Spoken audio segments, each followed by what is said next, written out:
जय गुरुदेव। मित्रों, आज का विषय रहेगा कि हमारी मन की इच्छा कैसे पूरी हो और मुंह मांगी हमारी मुरादें कैसे पूरी हो और उनको पूर्ति के लिए उपाय भी कर रहे हैं। आपको क्या करना है कि ऐसा ना तो कोई इसमें मंत्र है, ना कोई यंत्र है, ना कोई तंत्र है। आपको वह क्रिया करनी है जिससे आपको कुछ लाभ प्राप्त हो और आप उसका अनुभव भी प्राप्त कर सकें, परंतु आप कुछ करना नहीं चाहते। यह सबसे बड़ी विडंबना है। आप अपने अंदर विश्वास पैदा करें, संकल्प शक्ति पैदा करें और इस दुनिया में सब कुछ हो रहा है, करने वाले जब तब सब कर रहे हैं।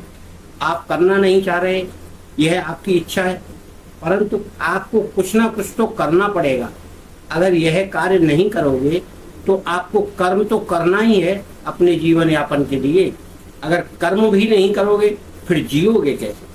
इसलिए आपको मैं यहाँ छोटे छोटे उपाय बताकर आपके जीवन में उपयोगी वह चीजें बता रहा हूँ जो आप आसानी से कर सकते हैं। हर आदमी की अलग अलग इच्छा रहती है और अलग अलग सहमति रहती है कार्य करने की।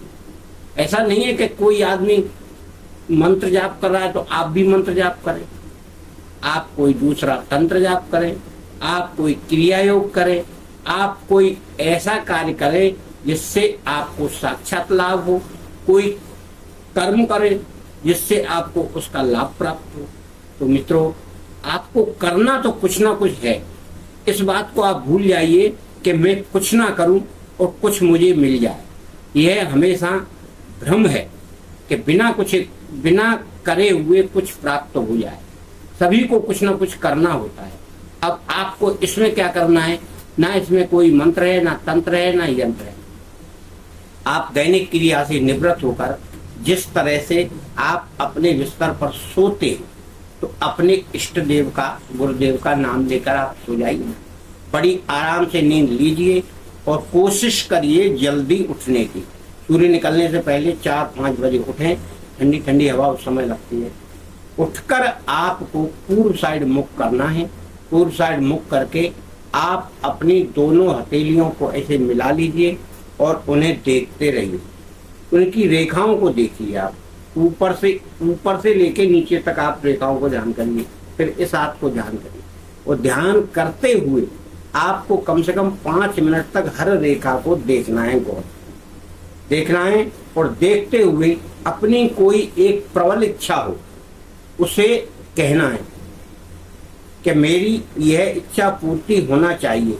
इन रेखाओं में मेरी इच्छा पूर्ति का योग है और मेरी इच्छा पूर्ति होगी।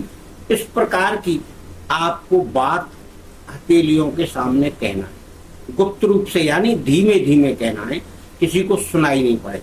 और करते हुए आपको यह कार्य डेली करना है। इसमें ना आपकी कोई मेहनत है, ना कोई परेशानी है। और आप इसको करके जब आप उतरेंगे तो पहले दायां हाथ, दायां पैर नीचे आप जमीन पर रखेंगे, जमीन को स्पर्श करेंगे और आप फिर थोड़ा हवा खाएंगे। चाहे आप बाहर खा सकते हैं या अपने घर में कोई ऐसी व्यवस्था है, छत वत है या कहीं ऐसी, तो आप कम से कम 5-10 मिनट हवा खाएं। फिर आप शौच क्रिया करें। शौच क्रिया करके नहा धो के आप अगर पूजा पाठ करते हैं तो वह पूजा पाठ करें।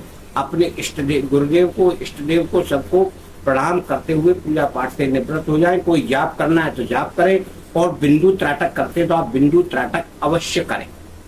मेरा कहना यही है कि एक गायत्री मंत्र की माला का जाप करें और 5-7 मिनट का बिंदु त्राटक करें। इसमें कोई ज्यादा समय नहीं लगता है।